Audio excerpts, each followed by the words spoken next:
There's a prayer that I have, be like the winds that blow free,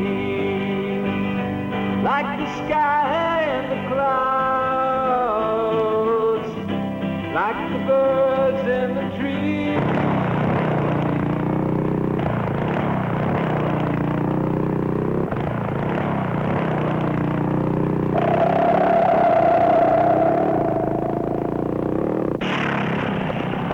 Well, we did it. We finally did it. It took us a while, but we're leaving Denver behind. Vaughn Everly, college dropout. Bobby Garcia, champion bike rider. And I'm Don Marshall, I make movies.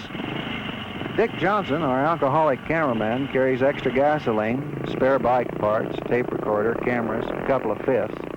This slows him down some and we have to wait on him, but we don't mind because he's free. Just like our scriptwriter. Her name is Faith. Listen while I tell you about the other man. Takes what he wants, never stops to give a damn. Goes where the autumn wind blows. Grabs what he can, for he knows. Freedom is what freedom does, so pack your cares and go where life is easy and the living slow. Go where the autumn wind blows. Grab what you can, now you know. Don't bother leaving a forwarding address. Nobody knows where to find the land of rest. Go where the autumn wind blows. You know, you can get bored without really knowing what's the matter. Drinking beer in some joint and watching a bunch of men on the boob tube chase a little ball around. And when the last weekend seems like the weekend before and all the other ones seem like the last weekend, baby, you ain't in a rut. You're in a ditch, way over your head. Now, this is what we were in, but no more. No more. This can be everybody's scene, yours, ours, or anybody with a bike and some money. We left with $300 apiece. It doesn't take much. It's easy. It only takes a few days to get ready. Then just climb on your bike and point it wherever you feel like and go. Riding a bike with the wind in your face gives you a sense of freedom that is really groovy. It's inexpensive. It goes where cars can't. It doesn't have to be a super bike. A cheaper one will get you just as far.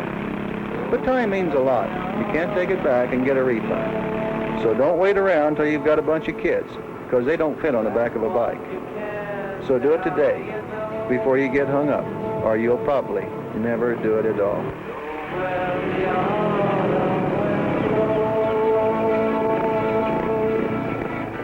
Grab what you can, now you know.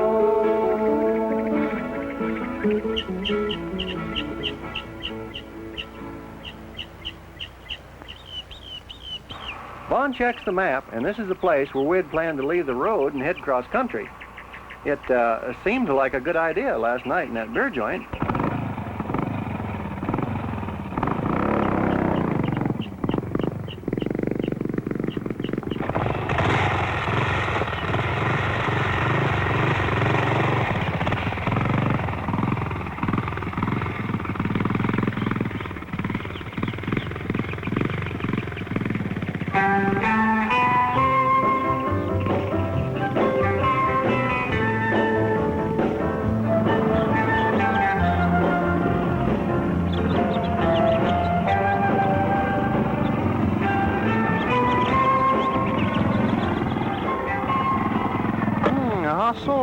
Seem to run up against a problem.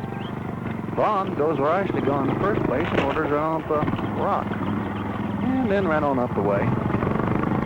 Nothing like straddling a big rock to check out your bash plate anyway. Well, Bobby's going to show us how it's done. A lesson from the old champion himself. Here he comes. Well, scratch the lesson. Actually, Bobby's not a champion motorcycle rider at all. In fact, where he got the title was zooming around the Women's Job Corps Center picking off strays.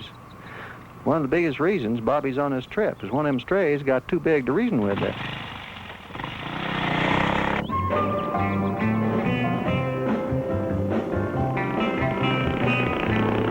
Riding a bike around town or on a highway is cool. But out here, if you bust your ass, it's nobody's fault but your own. And you don't have to worry about some woman driver bashing into you and then saying with a straight face, "But officer, I didn't even see him coming."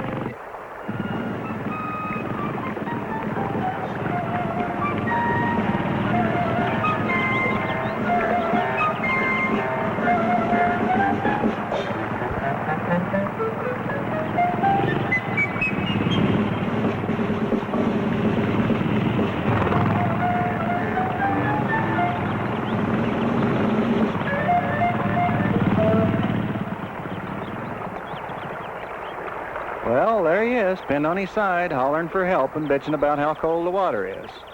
After he traded his VW bus off for that bike, Vaughn and I must have told him 100 times, take your bike out in the mountains and practice, like jumping gullies and climbing hills and crossing creeks. But no, all the dummy did was pop around town between the Women's Job Corps Center and his uncle's grungy old motel down on Colfax.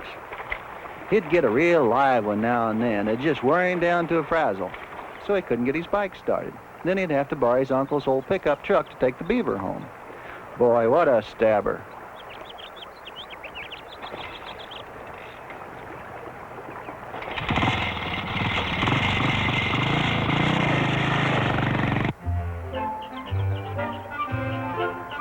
Now, I am here to tell you, brothers and sisters, that there is nothing like the comfort of a warm campfire in the autumn, the smell of the smoke in the air.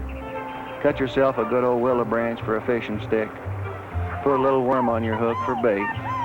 Listen to that little old trout stream a-gurgling and a-tickling out there. Yank a few of them little devils out and you are really living. Just stand back there and fish like that. Well, you just can't beat it. I'll tell you what, these native rainbows aren't too big, but they are just mighty tasty, mighty tasty. Dress them up all clean and proper, wash them out in the stream, stick them on a willow stick or two and take them to the fire. You know, you can cook fish 100 different ways. You can cook fish most any way there is, but cooking fish over an open fire is almost more than the soul can endure.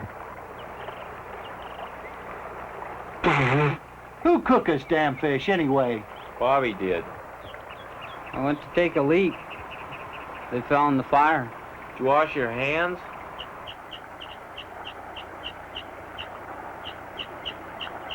Yeah, sort of. Oh, I'm gonna open a can of Spam.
Well, there he is, laying down there hanging on by his fingernails. You know, that's about as close as anybody can come to wasting themselves and getting away with it. Man, that bike is hung on a pinnacle of rock sticking up about 4 inches, and it looks like if you just breathed on it hard, it'd slide right off the edge for a 1,000-foot drop. After we rescue Bobby and get him calmed down and he gets a clean pair of shorts on, we go after his machine. You can look out over the bike and see that this Colorado country is beautiful. Trout streams, 14,000-foot mountains, golden aspen that just blow your mind. Now what we plan to do is get off this ridge that we're on now, work our way down to the narrow gauge and go through the roughest part of the country by way of the tracks. Then we can drop out of the high country into the flatlands where we can get on a highway and head south. Now when one rides a motorcycle between the old narrow gauge railroad tracks, the most important thing is to obtain a speed of 25 miles an hour or faster as quickly as possible. That is, providing one can get his motorcycle to the tracks. Anything less than 25 miles an hour just jars your guts out. This railroad was built about 100 years ago, and some of the ties have wandered and shifted and left big holes.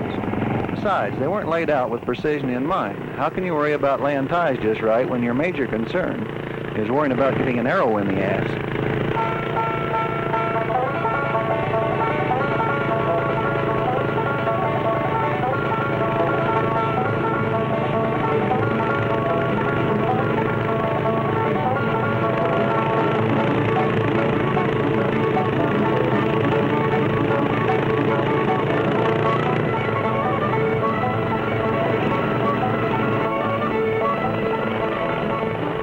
When you first enter a dark tunnel, with your eyes adjusted to the bright sunlight, you can't see anything. But the first guy can't slow down because the second one might not. And the second one can't slow down because he knows damn well the third one won't, because that's Garcia. Man, he can't even find the brake pedal.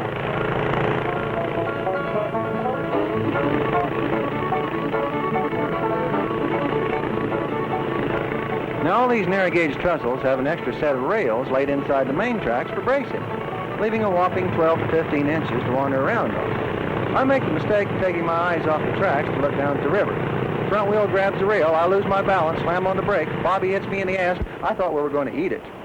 But the bike pinned my leg to the tracks, Bobby grabbed a handful of rails, and we stay on the trestle. Now I know how Butch Cassidy must have felt when he had to jump into this river off a 200-foot cliff. This used to be Butch's old diving or stomping grounds. When he wasn't robbing a bank, he used to relax by hitting a train. He enjoyed the scenic outdoors, and this way he could combine business with pleasure. Of course, this is all before he discovered he was in a rut and had to split for South America.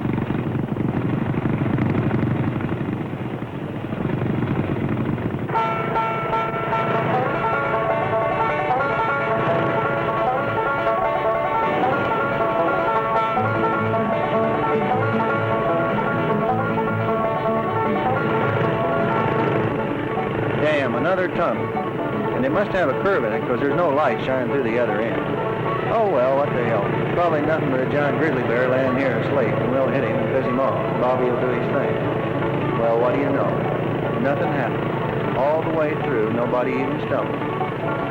Now we can relax a little bit and sit back and enjoy the scenery. And everything is going to be all right.